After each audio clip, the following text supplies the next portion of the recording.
Hello there, you amazing viewers and subscribers, and welcome to a brand new Doctor Who topic video. For today, for this Doctor Who video, it's called The Good, the Bad, and the Just Plain Stupid of the Chris Chibnall era, or the Chibnall era. Now, I don't really mind some of the episodes. I think Chris Chibnall did some good writing in certain episodes. The rest of the time, it was a very mip of a flop. I mean, some of the episodes I physically do enjoy is because I think they had potential.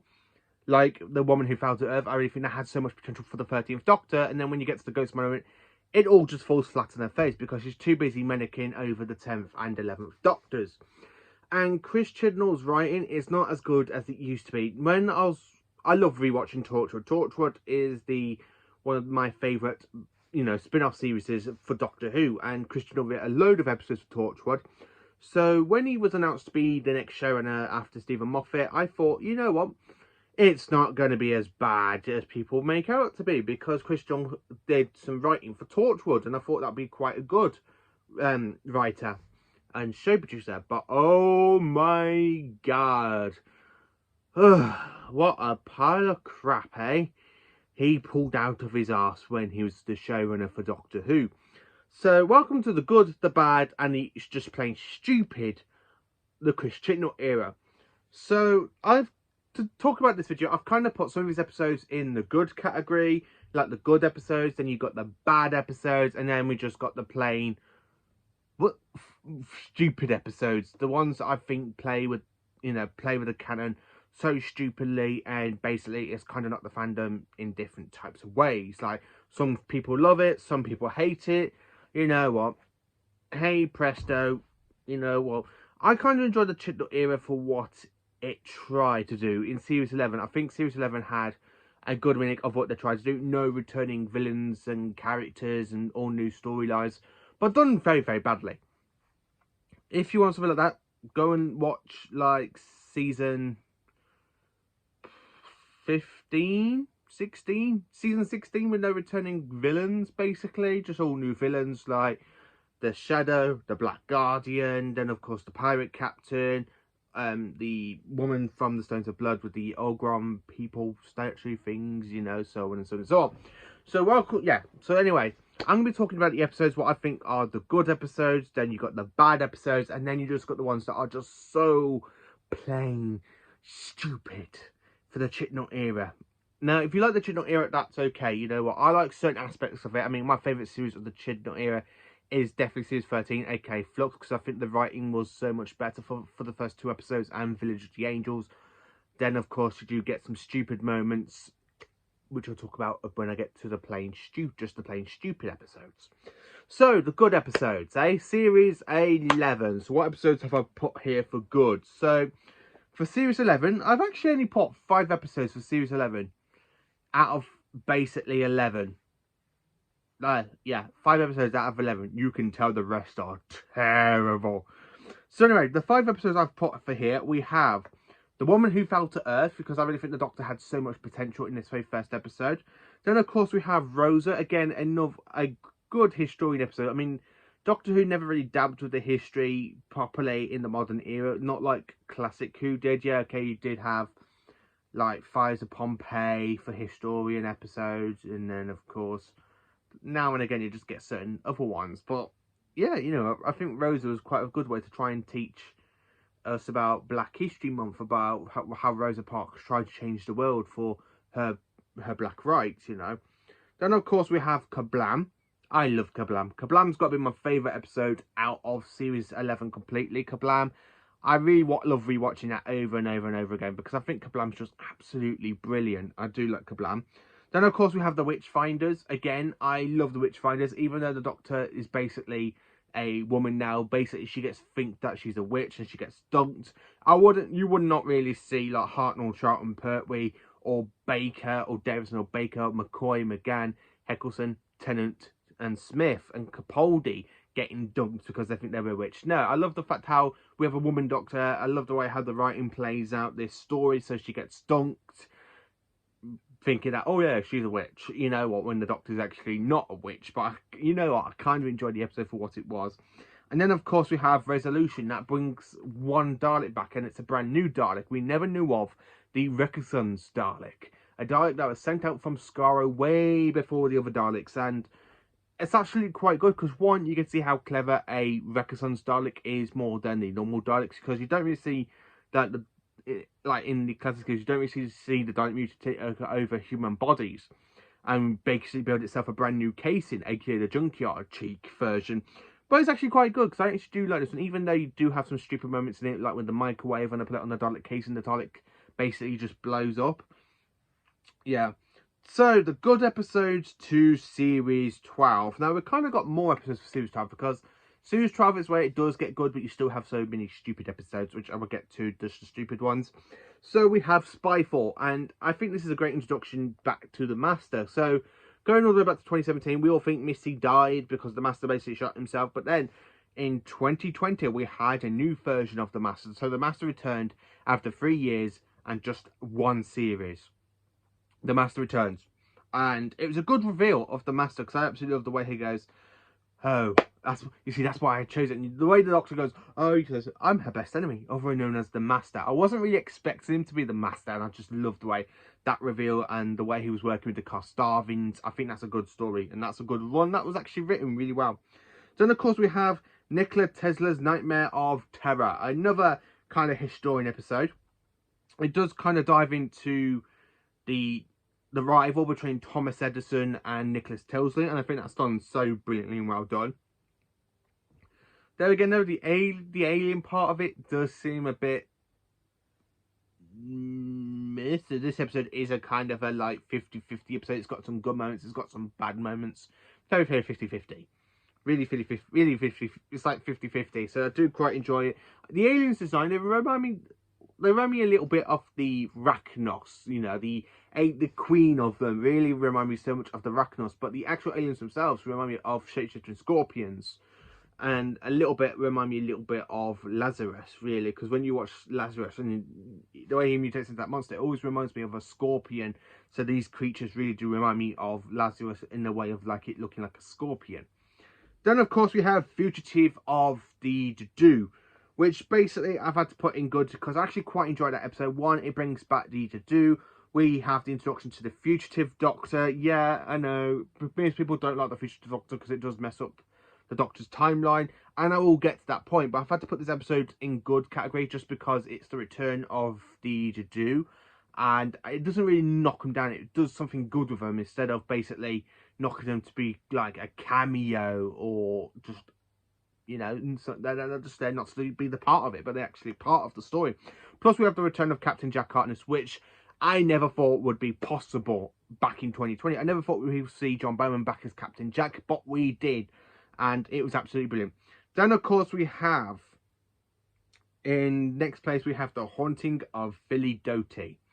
Again, I actually quite enjoyed this episode. It's a very good horror story set with only one Cyberman. Again, a bit like Resolution and Dalek we did with Series 1, shows how much damage one Dalek can do. This basically shows what one Cyberman can do, especially as someone that's partly converted and gone basically insane and looking for the Siberian. And basically going after Ed Shelley, whatever his name is, I can't remember his name. I thought that was quite good. I think that's absolutely brilliant. Then, of course, next I had to put Association of the Cybermen. I absolutely love Association of the Cybermen. It's got to be my favourite modern sort of episode for Doctor Who. I do kind of class it as its own sort of thing. Yes, it does kind of lead into The Timeless Children, which I will talk about a bit later on. But I actually love it because it gives the Cybermen a new piece of music. It makes them look a bit more spooky, a little more scary. Again, it shows how menacing one Cyberman can be, especially when you've got two that have been fully converted, and it literally just leads the other two. I think that's absolutely brilliant. I love the whole fact that the cyber drones are basically just the RTD cyber heads flying around and firing lasers. I think that's actually quite good, quite enjoyable. Then, of course, I had to put Revelation of the Daleks. So, following basically the end of The Timeless Children, where the Doctor's been arrested by the Jadu and she's in a prison, I like the fact how it's Captain Jack who breaks her out, and I find that interesting. It took him 12 years to get to the cell next to her by breaking quite a few laws. I absolutely love it. And then, of course, you have Robertson back from the Spider episode, which, yeah, really bad. Really bad. stuff going on in that episode. It's not as great, but it's quite a good Dalek story. Plus, we do have a Dalek Civil War in it. I love the fact how Yaz pushes the Doctor, because you can tell Yaz kind of has that, like, the feelings for her at this point, but the Doctor knows it, but she doesn't act on it. If it was Tennant would have gone, oh yeah, yes, I kind of got feelings for you too, you know. Tennant would actually act on it, where I love Jodie Whittaker's Doctor for it, because instead of doing like what Tennant did, where he basically just fell in love with Rose, she literally tried to make it stay like friends, not get socially awkward. I found that really quite good. And I love the way how the Doctor basically does sacrifice a TARDIS and sends it into the time vortex to collapse with a load of Daleks in it. Again, I wouldn't really think the Doctor would actually do that by destroying a centric TARDIS being, but unfortunately she does. And then Series 13, we have Flux, and Series 13 as a general. We have quite a few episodes in here. So we got the Halloween Apocalypse, which I think is absolutely brilliant and the best way to start Series 13. War of the Santarans at their best since Classic Who. I'm sorry to say that. I really think the Santarans are really good in this episode than they are in Classic Who. Village of the Angels, got to be my second favourite Weeping Angel story / episode. I quite enjoy Village of the Angels. Then, of course, we go to Eve of the Daleks. Again, I really do like the fact how we have 3 Daleks hunting down the Doctor and basically a time loop story. Kind of brilliant. Legend of the Sea Devils. I've had to put this in good because I actually quite enjoy the Legend of the Sea Devils, because the Sea Devils are one of my favourite monsters from the Pertwee era, so it's so good to see them back. Yes, I do agree that the jumping bit where they jump off the island, island bit onto the ship was very, very CGI, but I actually quite enjoyed it for what it was, I'll be honest with you. And then, of course, we have also in good the Power of the Doctor. I think this is one of the best episodes for Jodie's Doctor. I actually quite enjoyed it. So now we are going into the bad episodes, the really, really bad episodes of the Chibnall era. So I've had to put the Ghost Runnerman in bad. Now, I know that some people love the Ghost Runnerman because of the TARDIS, but that's really right at the ending. The episode really is a little bit boring for me, that they're on this planet. They've got to do this competition with these 2 insignificant planets. One of them is a big, massive douche. I don't really care for this episode, but it does have that good reveal of the TARDIS at the end, which is one of the reasons why I don't hate it as other people do. I know some people really hate the Ghost Monument, some people love it, but I don't actually hate it. I think it's not... The first part of it's a really bad episode, but I think it does get good when you get introduced to the TARDIS. You see the new police box in tenure. You see the new console room. I think that's actually quite good for it. Acnids in the UK. Terrible spider episode. Terrible. Just absolutely terrible. I don't really care for it. Demons of the Punjab. Yeah, don't really care for this one. I think it's not as interesting as other Historian episodes were done in Series 11. Not as great as it could have been. And then, of course, we have the terrible, terrible... It Takes You Away, with the bleeding frog on the chair talking like Grace. Ugh. Don't really care for it. Series 12 for bad, we have got Praxidus, basically trying to warn us about the plastic in the universe type storyline. It's very much like the Green Death, but the Green Death did it right for Pertwee, where this one just does it absolutely terrible. And basically, you just don't really care for the characters that basically end up dying because of this, like, flaky skin thing with crows dying. Don't really care for it. And then I've had to put Can You Hear Me? So boring this episode is. I don't really care for it. I'm sorry to say that, but I don't care for it. And then the bad episode for Series 13, I've had to put The Frankwishers. I think it's too much rushed. There's too much storyline being rushed and crammed into it. Especially when you think about basically how the Doctor's going to stop the Daleks from basically using the Santarans basically using the Lampari fleet to destroy the Dalek and Cyber fleets. I think it's just too rushed. I don't really get why the Doctor is there wanting to know about all these memories and then basically shoves it into the TARDIS, basically. Should that really just be wiped out of our memory, that the whole Timeless Child stuff, that all the memories of the Timeless Children is basically in the Doctor's TARDIS now? Are we not supposed to care about that now? You know what? I really think the Timeless Children should not even be a plot point. I really don't think so. And then, of course, now we're getting to the third category. Just plain stupid. Just plain absolutely stupid. So, the first one for Series 11, we have the Tenk Nundra you know, the Bating episode, where the Doctor, Graham Ryan, end up basically getting nearly killed because of a sonic bomb. The Doctor's basically in this have been scrambled, so she is there running around in pain, quite a bit of it. You got the Bating. It just reminds me of Stitch from Disney's Lilo and Stitch, to be honest with you. The way it eats, it really does remind me a bit of Lilo and Stitch, with the creature, with the Bating looking like Stitch. After 100 said that, I just don't care for this episode. And then, of course, for Series 11, I have to say, for just plain stupid, we have the Battle of Rance v. Krulus. That stupid flipping finale that was so pointless. Just so they can just bring back Tim Shaw and have Graham basically have that kind of connection that you know, just so Graham could try and kill him for killing his wife, Grace. And then again, though, it does have that kind of fantastic where Ryan starts calling Graham his granddad. But the rest of the episode, blah, blah. What the hell was Chibnall thinking? Blah. Even though this episode aired literally in the first week of December, and then you had to wait until resolution, but for like around about like 3 or 4 weeks, you had that taste of this really bad episode in your mouth. Oh, I'm sorry to say that. And then, of course, Series 12. So for the episodes I've put just for plain stupid for Series 12 is Orphan 55. That whole woman going, Benny, Benny. Shut the flip up. I don't really care for Orphan 55. I think it is the worst episode ever from modern Doctor Who. And I think it deserves to be in one of the 100 worst episodes of modern Doctor Who. If I did that, it's not in the top 10 worst for modern Who. You'll find out what that is at some point, but I don't really care for Orphan 55. I think it's terrible, just pure terrible. Ugh. I don't really care for Orphan 55. And the fact that we used La Hoy's costume from Series 2 Love and Monsters, yeah, why not just make a whole new monster for these humans that have been mutated and breathing in carbohydrate and releasing oxygen? Don't really care for it. Yeah, you know. Yeah, don't really care for it. And then, of course, we have the Timeless Children. I have got so many issues with the Timeless Children. It does have that wicked moment with the Matrix of the Doctor basically blowing it, and you're seeing basically what we know from classic series into the modern series. And then, of course, you do have the whole Timeless Children working out, going through it all with basically the Master there saying, oh, you're the Timeless Child, where really my money would have been on the Master, considering how many times the Master has died and basically come back. It would have made more sense with the Timeless Child being the Master, but making it the Doctor is just plain flipping stupid.